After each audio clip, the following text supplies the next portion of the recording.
Welcome back to another edition. And I thought it'd be interesting to talk on this segment about something that we coined or observed, oh heck, must be maybe 15 years ago in our work and research, which we termed um, uh, money disorders.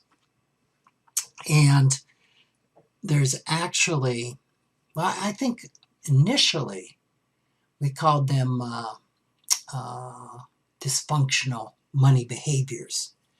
And then as our work progressed, we decided dysfunctional really wasn't a technical mental health term. And we broke them into money disorders and problematic money behaviors.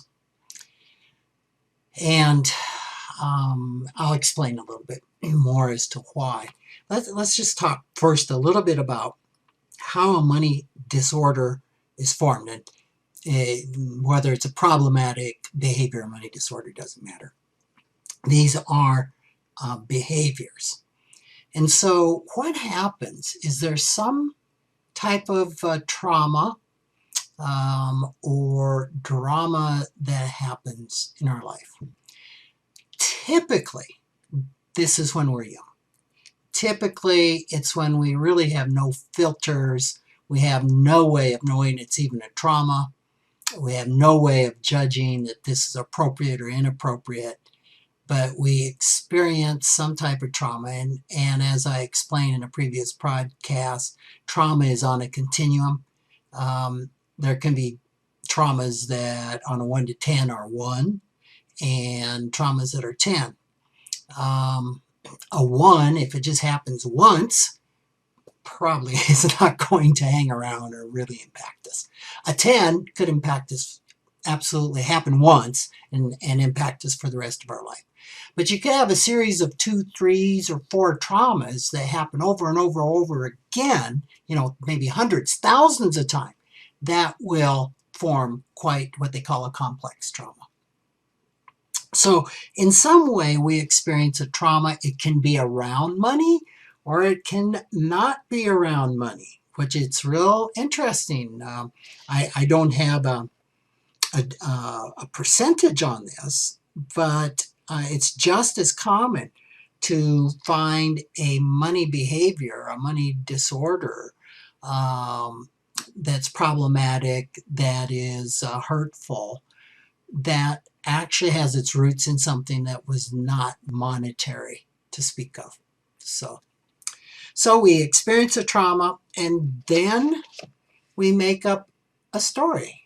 We rationalize why this is normal. We rationalize it. I need to not do this. In IFS language, parts are put into an extreme role because of the wounding. Typically with the trauma, there's shame, hurt, sadness, grief. There's typically some intense emotions. And the parts of us, our coping mechanisms, our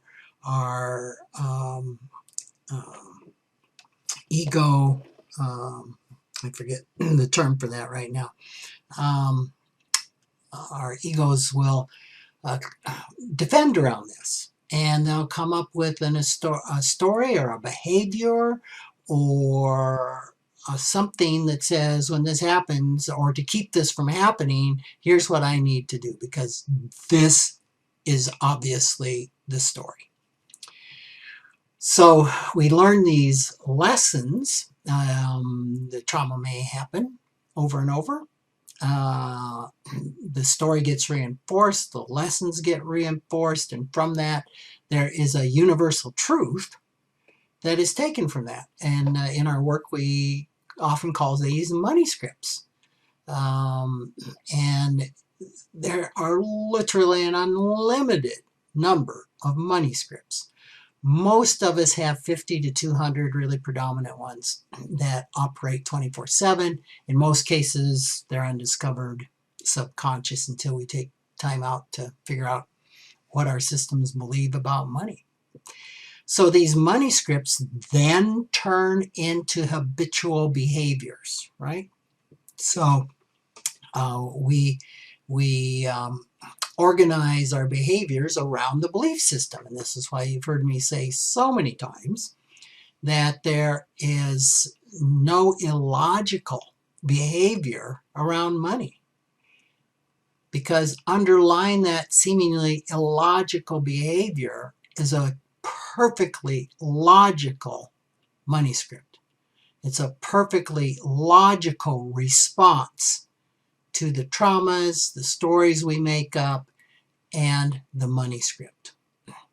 So this is a real important foundation to understanding where these money disorders come from and problematic money behaviors. So let's take a look at some of the ones that we identified in our early work. I think these might have been tweaked a little bit over time, but pretty much are intact. And we break them into money disorders and problematic money behaviors because the money disorders have their roots. They can be found in some form or fashion in the DSM-5. Now the DSM-5 is kind of the Bible of determining disorders in the mental health field. The group of therapists and psychologists I hang around with don't have a high regard for the DSM-5. The DSM-5 is very medical, and the issue that many of your therapists have is they're not treating a disorder, they're treating a person, and they're working with a person, and they really don't want to label a person by their disorders.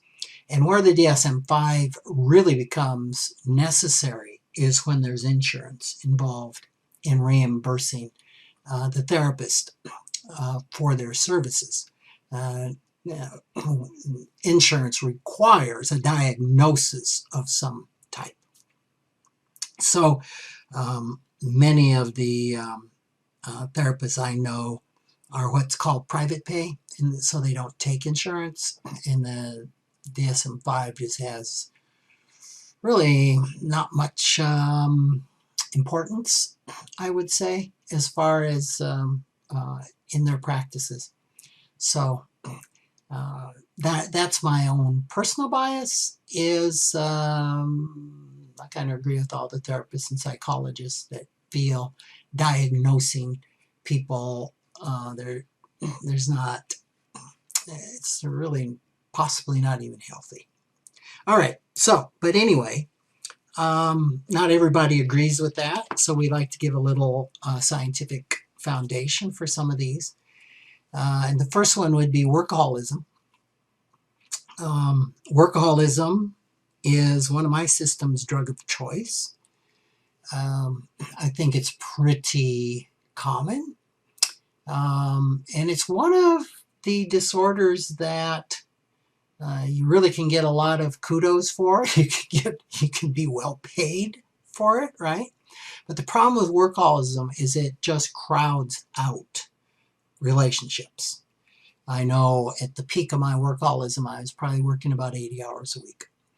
And it was one of the contributing factors to the dissolution of my first marriage. So it's while it can, it's one of the looking good disorders, it can end up being very harmful.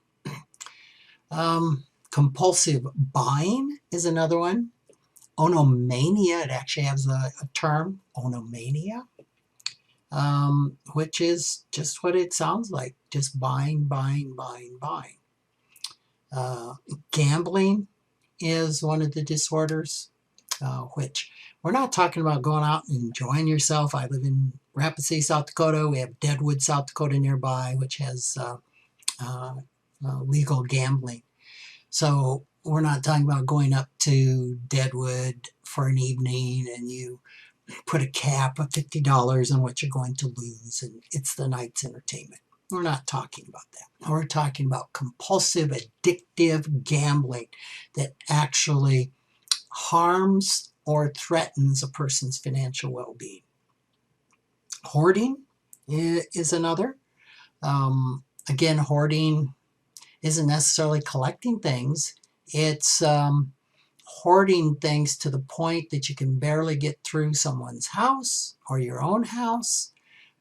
Just a deep-seated fear, and becomes very disruptive to your lifestyle and relationships.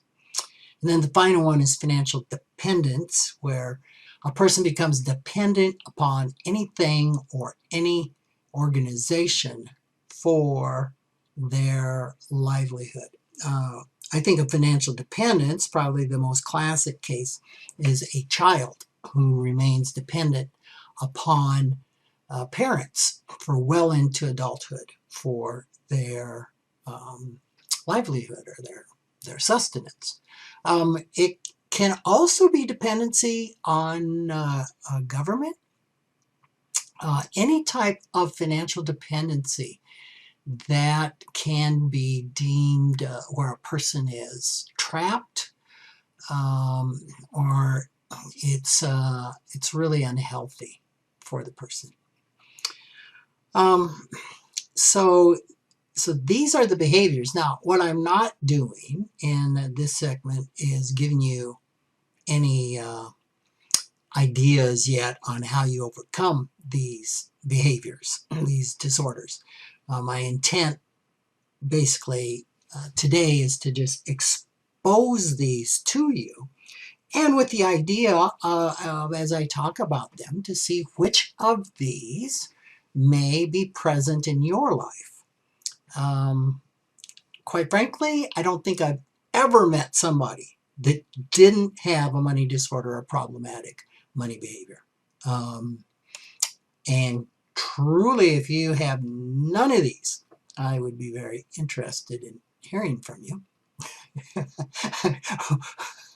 We may come to one that might explain why you don't have any of these, well,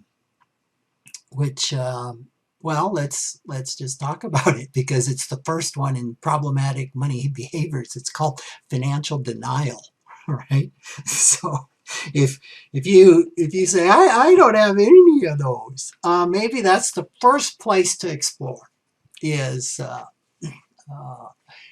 do you just have a part of yourself that is unwilling to take inventory or look at it, or feel so much shame in admitting that you have any type of problematic money behavior disorder that it just won't let you go there? So that's kind of what financial denial is just a complete, it's like a wall, it's like a sheet that's thrown over us where we just can't see, and we don't know. I guess it's not that we don't know that we don't what we don't know. It's that we don't want to see what is there. We don't want to look at the man behind the curtain. So that is a definite problematic money behavior, because if we're unwilling to look, if we're unwilling to admit that we may have behaviors and search for these because of the huge amount of shame that's associated with that, wow, our progress is stopped at really becoming well. And of course, somebody in denial thinks they're well and sees no reason to press on and maybe have a harder look. Well, what would be the clue that a person might need to take a harder look at themselves? Well, it would be if there's some type of financial pain or some type of things that financially aren't going right, or continual excuses that are being made for things that don't go right, especially pointing the finger at everybody else and being in a place of victim, financial victim, which would be classic in financial denial. It's everybody else's fault. It's society's fault. It's my employer's fault. I once had a friend, he went to work for somebody, and boss was terrible. And he quit that job and went to work for another company. I ran into another terrible boss. He quit that job and went to work for another company. That boss was terrible. And after about 5 rounds of this, it became pretty clear that it wasn't the boss that was the problem. So trailheads like that in your life might give a clue to there's some financial denial going on.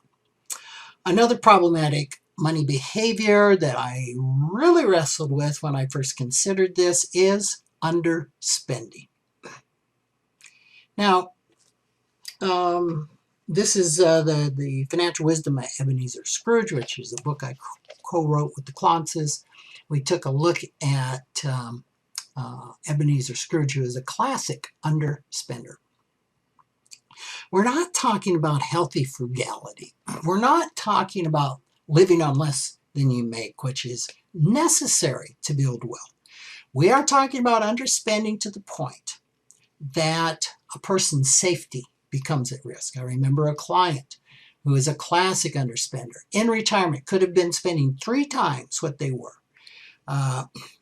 In visiting their house, they had boards in their deck that were loose. They had wires that were exposed. They were starting to have trouble driving, and they would not get a newer car that would have all sorts of safety features. In fact, today, right, we can buy a Tesla that has an element of self-driving to it. So, and they could have afforded all of this. So that is classic underspending, to where you underspend to the point of really hurting yourself. I mean, it could be to the point of not spending for leisure, not spending for things that you really enjoy. So this is hurtful underspending. And then, of course, on the other side of that, we have overspending, which is an epidemic in the United States. Somewhere around 70-80% of people would have to borrow money or sell something to come up with $1,000.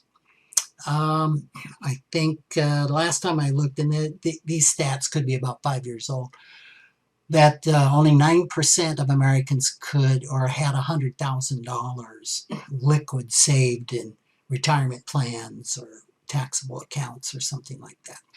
So overspending is a really almost epidemic.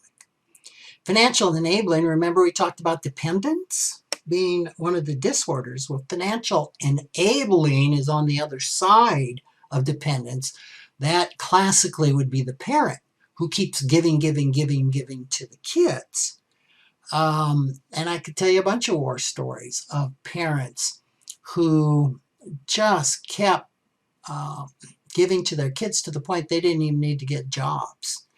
And it's hurtful, oftentimes hurtful to the child, and it's hurtful to the parent as well. This can come out of a load of shame and guilt, maybe guilt around the child's upbringing, and then trying to make it all right by giving them money in adulthood. The causes can be huge. Just know if you chronically give money to a child, this could be a sign of financial enabling. We're not talking about once you gave a child $10,000 and you've never done that again, or something of that fact, but we're talking about could be a child that is always in need of money, and perhaps the parent is always there to bail the kid out. That would be classic. There's a vow of poverty. That is a behavior that would say money's unimportant, and actually there's a spiritual, emotional character quality and a positive quality that I am taking this vow of poverty.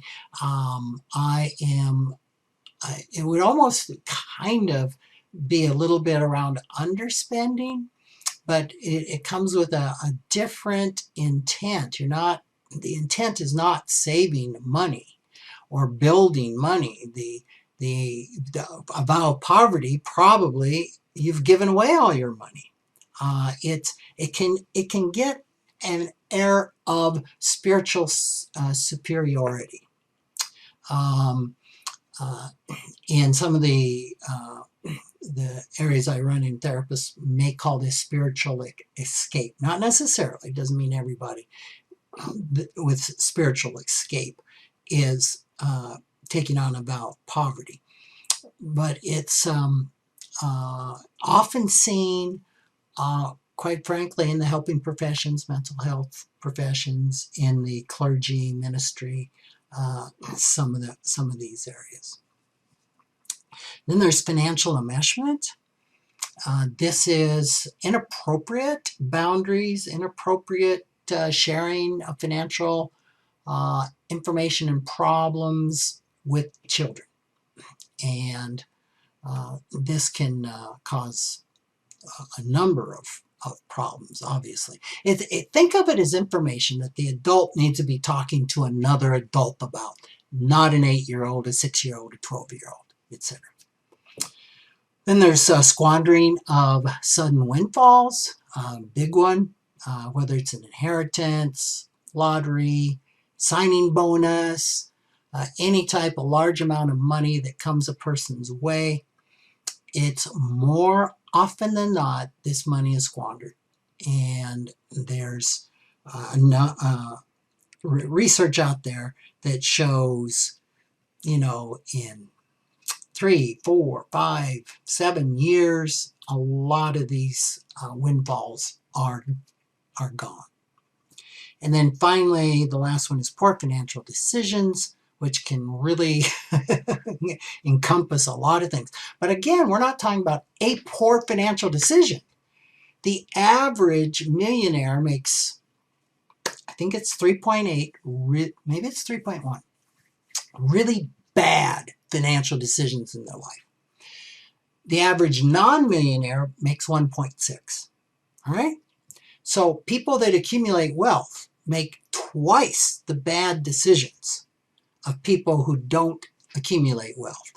So it's not about making a few bad decisions. I think why is that? Well, I think it's necessary to take some risk, right? If you're going to accumulate wealth. But we're talking about here chronic bad decisions. Bad decision after bad decision after bad decision after bad decision. All right? So if you see that in yourself, again, this is a problematic money behavior. So those are the behaviors. And let me just say, what underlies all of these behaviors is some type of emotional wounding, some type of pain. Because all of these behaviors are a way to try and medicate, resist, or keep the trauma or the pain encapsulated or from happening again. So the key to addressing and actually modifying, turning these behaviors around to helpful behaviors is really understanding how they formed, where they came from, and what all those stories are that were made up. And really getting curious with those parts of us that were wounded, so that we can really understand and address this. And that's a whole nother episode that we will get to. So thanks for joining me. We will see you again.